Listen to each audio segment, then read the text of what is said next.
Oh, pulled him. We've got another one. Magical stuff.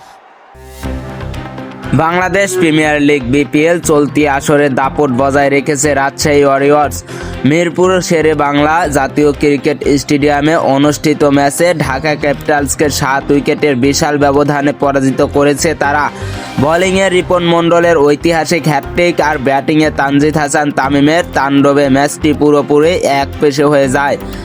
টসে জিতে প্রথমে ব্যাটিং করার সিদ্ধান্ত নিয়েছিলেন ঢাকার অধিনায়ক, কিন্তু রাজশাহীর বোলারদের নিয়ন্ত্রিত বোলিংয়ে শুরু থেকেই ধুঁকতে থাকে ঢাকা। ম্যাচের মূল আকর্ষণ ছিল তরুণ পিচার রিপন মণ্ডলের হ্যাটট্রিক। তার বোলিং তোপে ঢাকার মিডল অর্ডার তাসের ঘরের মতো ভেঙে পড়ে। দলের পক্ষে ওপেনার ওসমান খান 41 রান করলেও অন্য কেউই বড় সংগ্রহ করতে পারেননি।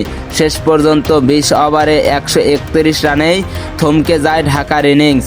রাজশাহীর পক্ষে আব্দুল গাফফার সাকলাইন মাত্র 18 রান দিয়ে শিকার করেন 4টি উইকেট। 132 রানের সহজ লক্ষ্য তাড়া করতে নেমে শুরু থেকেই আক্রমণাত্মক মেজাজে ছিলেন রাজশাহীর ওপেনার তানজিদ হাসান তামিম। মাঠের চারিদিকে 4 ছক্কার বৃষ্টি নামিয়ে তিনি মাত্র 43 বলে 76 রানের একটি ম্যাচজয়ী ইনিংস খেলেন। তার এই ইনিংসে ছিল 6টি 4 ও 5টি বিশাল ছক্কা। এই ইনিংসের উপর ভর করেই মাত্র 16.1 ওভারে 3 উইকেট হারিয়ে জয়ের লক্ষ্যে পৌঁছে যায়। এই বিশাল জয়ের ফলে নেট রান রেটে অনেক এগিয়ে থেকে পয়েন্ট টেবিলের শীর্ষে উঠে এলো রাজশাহী ওয়ারিয়র্স।